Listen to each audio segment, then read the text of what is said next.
Je pense que vous avez remarqué qu'il y a une explosion en ce moment de ce terme d'influenceur. Tout le monde veut être influenceur aujourd'hui.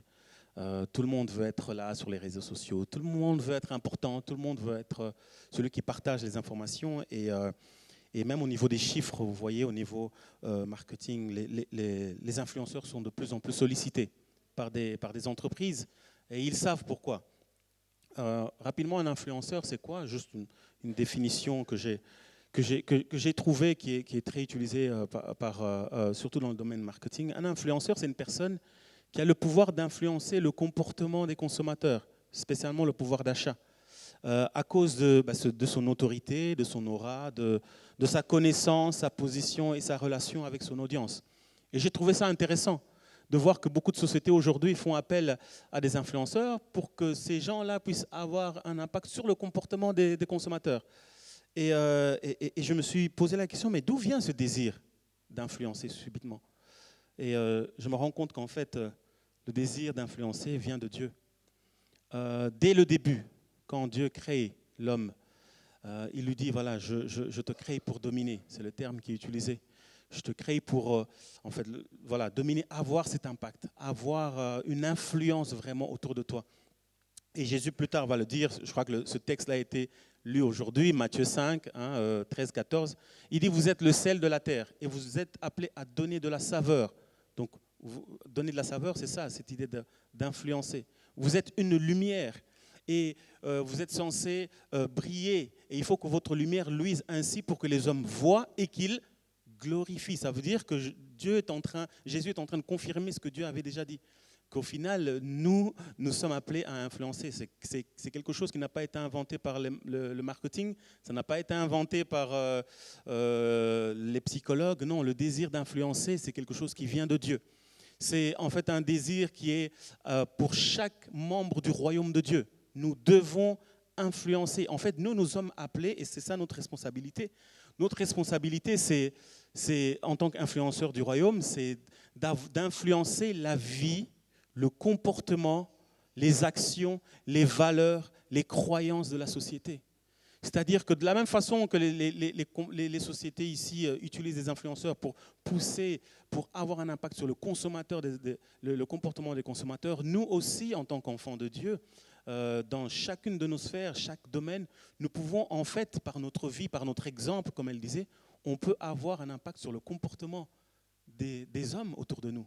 Combien de fois certains d'entre vous avez vécu ça? Il y a des collègues qui viennent vous trouver parce qu'ils voient votre éthique de travail, ils voient votre façon de vous comporter, ils voient comment vous êtes dans votre couple et ils vous demandent des conseils. Comment vous faites? Parce que c'est ça, pour reprendre ce que notre sœur disait. Nous sommes appelés à être des influenceurs pour justement avoir un impact sur le comportement, sur les valeurs, les actions de cette société.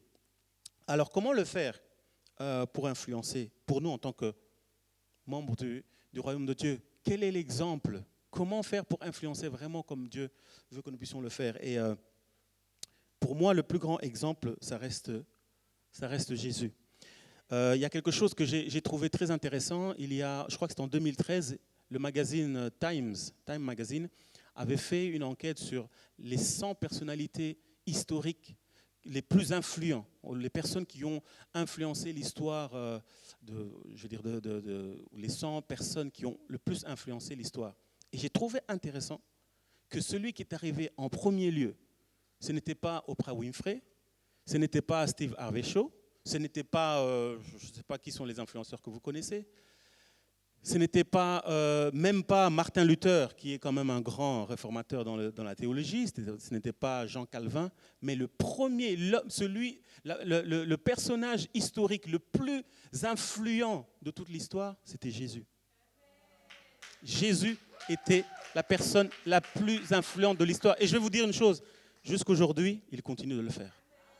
Jusqu'aujourd'hui, il continue de le faire. Alors je me suis dit, pour nous en tant qu'enfants de Dieu, pour nous en tant que chrétiens, notre modèle en tant qu'influenceur du royaume, c'est d'influencer comme Jésus. Alors ce que je vais faire, je vais partager rapidement 7 moyens comment Jésus a influencé le monde, pour qu'on puisse se baser sur le même exemple que lui. D'accord? Alors, Jésus a influencé d'abord en recevant ce qu'on appelle le revêtement du Saint-Esprit. Pourquoi est-ce que je commence par ça? Parce que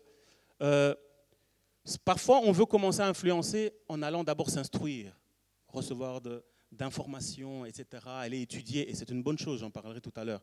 Mais pour nous, en tant que chrétiens, vous verrez que Jésus n'a pas commencé son ministère avant d'avoir le vêtement, c'est ça qu'on appelle le revêtement du Saint-Esprit. Vous verrez que même dans le milieu des influenceurs, aujourd'hui, ils misent beaucoup sur le vêtement. Ils misent beaucoup sur l'habillement parce que l'image est importante. Et Jésus a compris ça. Avant de commencer, il a reçu le revêtement du Saint-Esprit parce que sans ce revêtement, nous n'aurons jamais l'impact nécessaire dans la société. Jamais. Et Jésus l'a compris. Il est né du Saint-Esprit, il a baptisé, vous connaissez les textes, et puis il est allé dans le désert, il a reçu vraiment ce revêtement du Saint-Esprit, et puis il est parti et sa renommée est partie en flèche. C'est comme ça que Jésus a commencé à influencer. Pour nous aussi, pour vous qui êtes ici, notre désir, c'est de dire, Seigneur, chaque jour, remplis-moi du Saint-Esprit. Ça commence d'abord par accepter Jésus dans votre cœur. À partir du moment où vous avez accepté Jésus comme votre Dieu, Dieu, le Saint-Esprit, celui qu'on appelle le Saint-Esprit, habite en vous. Et chaque jour, il vous habille pour que vous ayez ce revêtement. La deuxième manière, c'est que Jésus a influencé par sa vie de prière radicale. Jésus a influencé par sa vie de prière radicale. Pour nous, en tant que chrétiens, si vous n'aimez pas la prière, je crois qu'il va vous manquer un élément très important. Parce qu'on va parfois dans des domaines qui sont compliqués.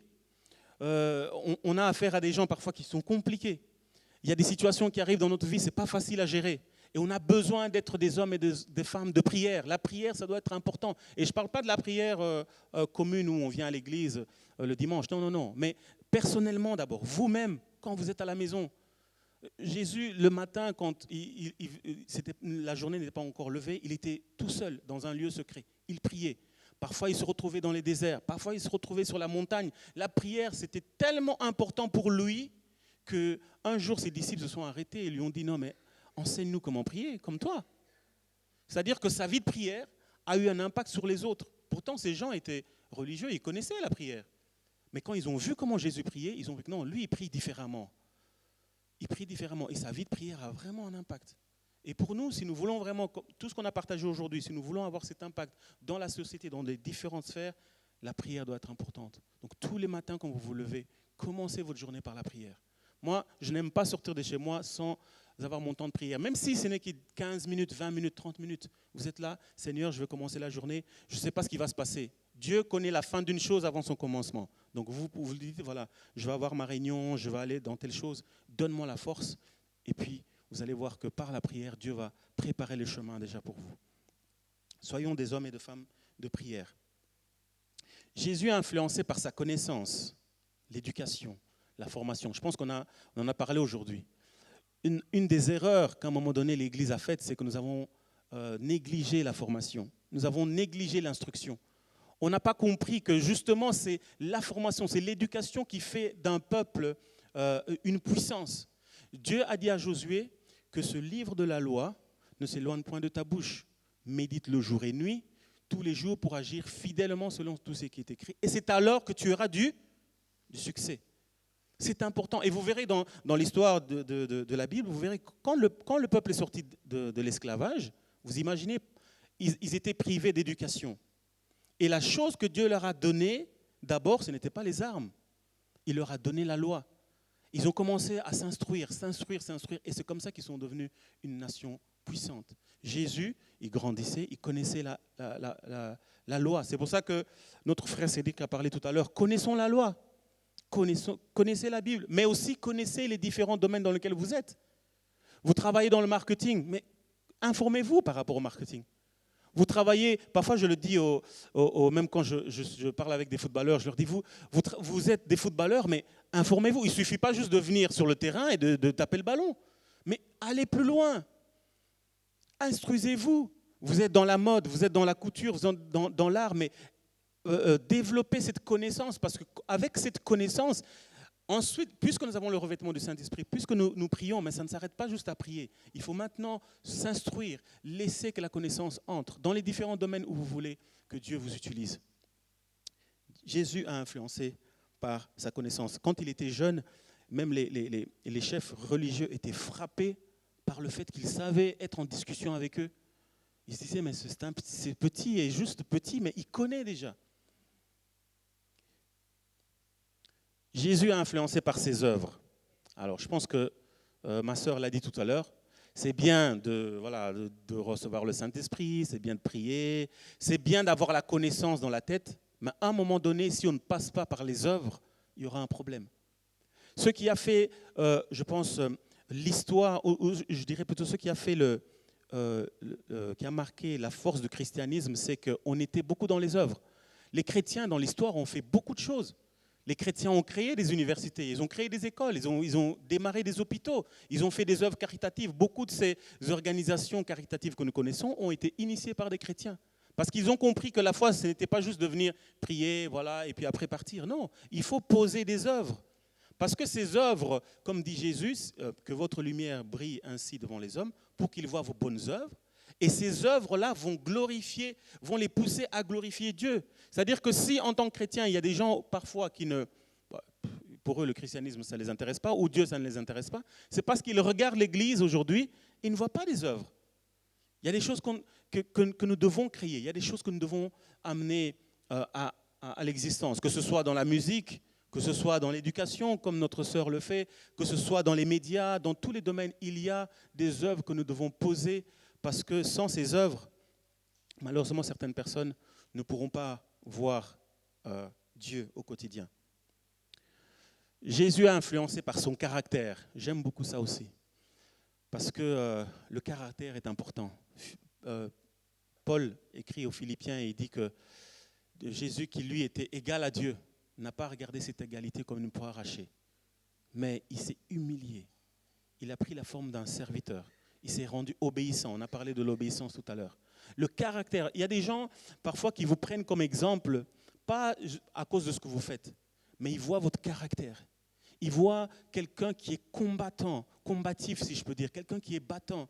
Jésus était persévérant. Jésus était quelqu'un d'audacieux. Jésus était quelqu'un de généreux. Jésus était quelqu'un de compatissant. Et ce sont ces traits de caractère qui font partie du caractère du royaume qui vont faire de nous des influenceurs, parce que les gens veulent voir ces personnes qui manifestent encore ces caractères qui deviennent qui deviennent rares.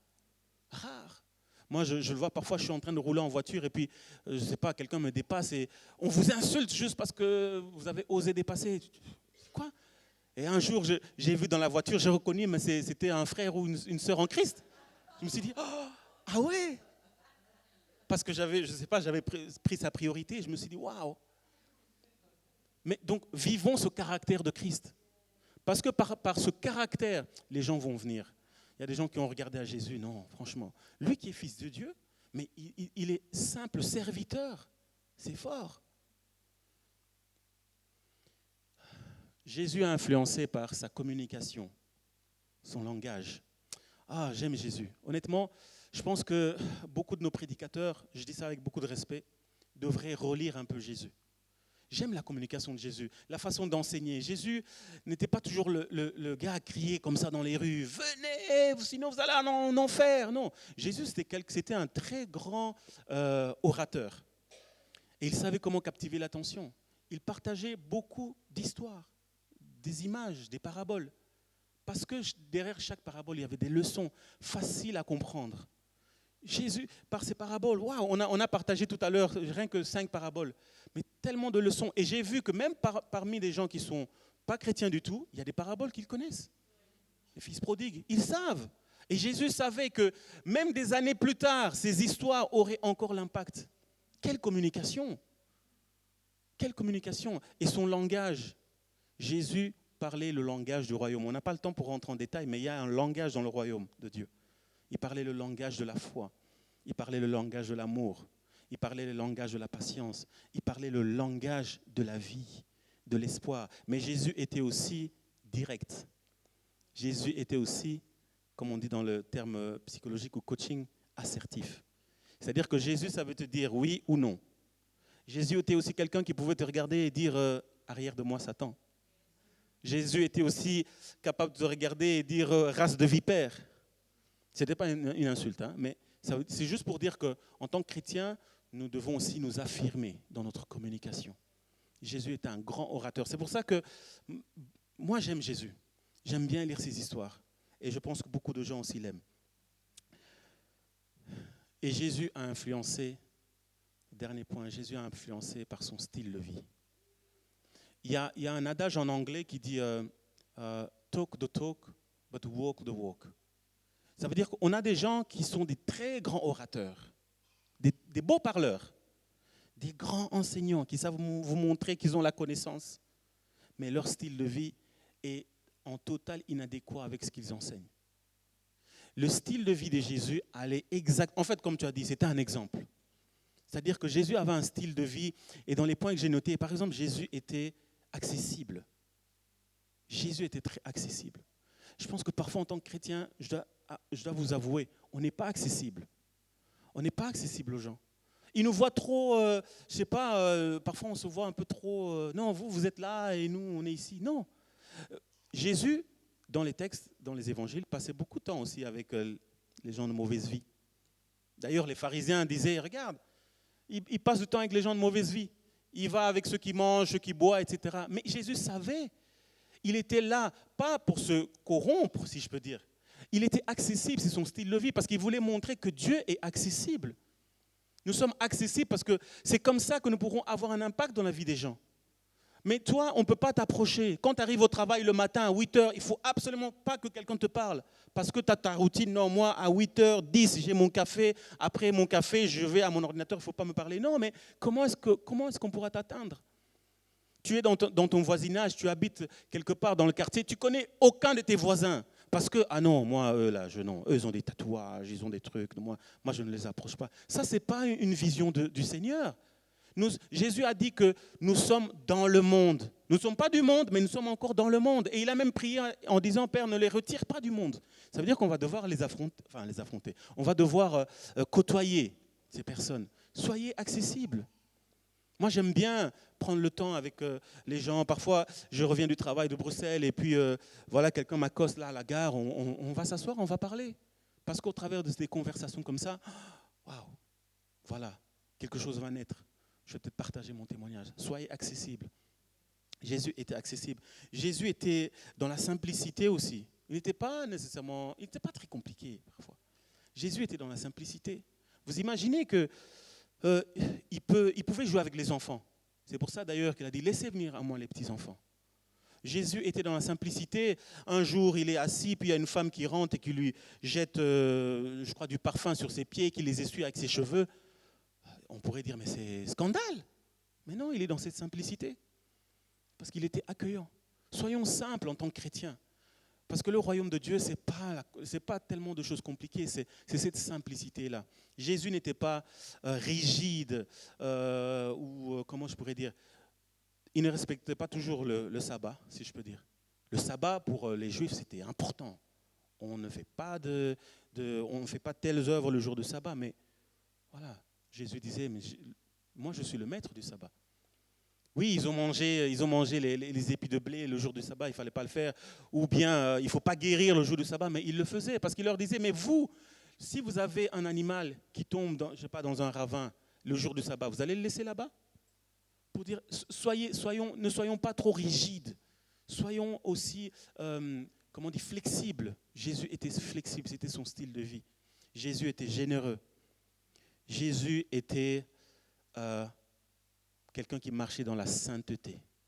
Et j'aimerais terminer avec ce point parce que c'est important. Jésus marchait dans la sainteté. On vit dans une génération qui tend à devenir de plus en plus perverse. Excusez-moi les termes. Mais trouver encore des chrétiens qui se maintiennent dans la sainteté, c'est dur. Trouver des chrétiens qui valorisent le fait de se préserver pour Dieu, c'est dur. Trouver des gens qui disent que non, mon corps est le temple du Saint-Esprit et je me préserve pour Dieu. C'est dur aujourd'hui. Récemment, j'ai obtenu mon diplôme de théologie et quand on étudiait la théologie de l'islam, j'avais découvert que dans une des sourates, les musulmans considèrent Jésus comme l'homme qui n'a jamais péché. Et moi, ça m'avait frappé. Je me suis dit, waouh, même pour eux, ils voient Jésus comme quelqu'un qui n'a jamais péché, ce qui est différent de leur prophète Mahomet.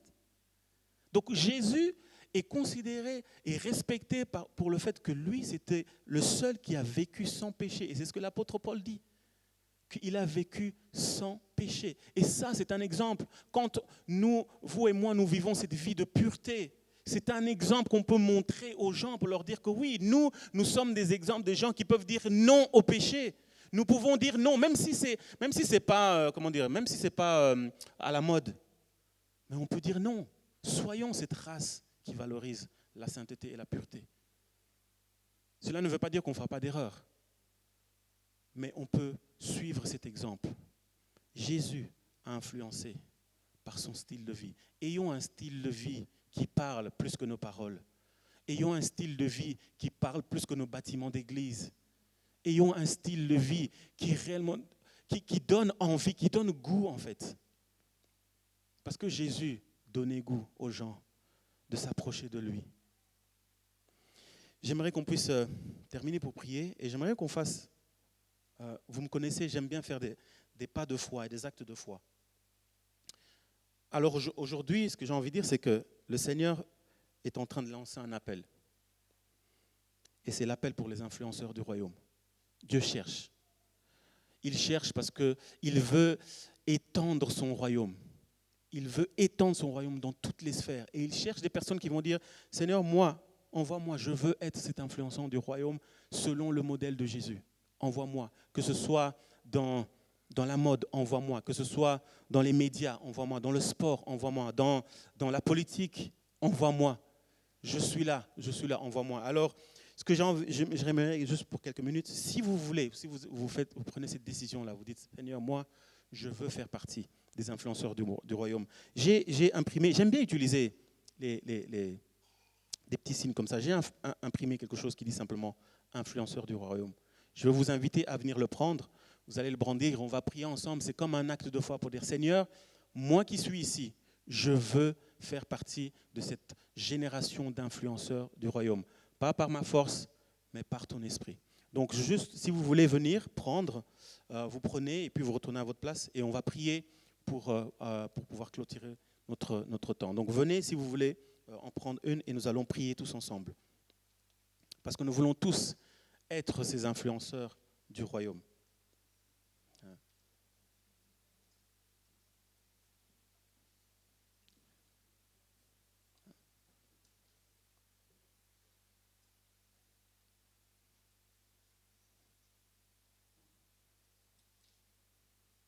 Merci. Merci. Merci.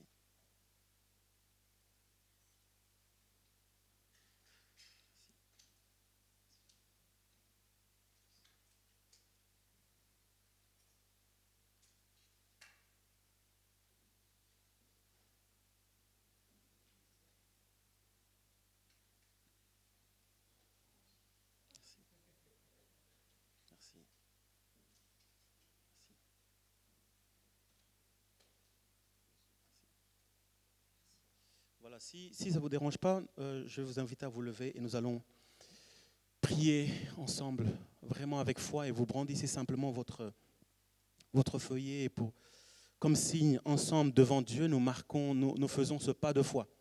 Nous répondons à cet appel, nous disons, Seigneur, peut-être pas tout le monde, je ne sais pas, mais moi qui suis ici, je veux être un influenceur du royaume dans le domaine où tu m'envoies.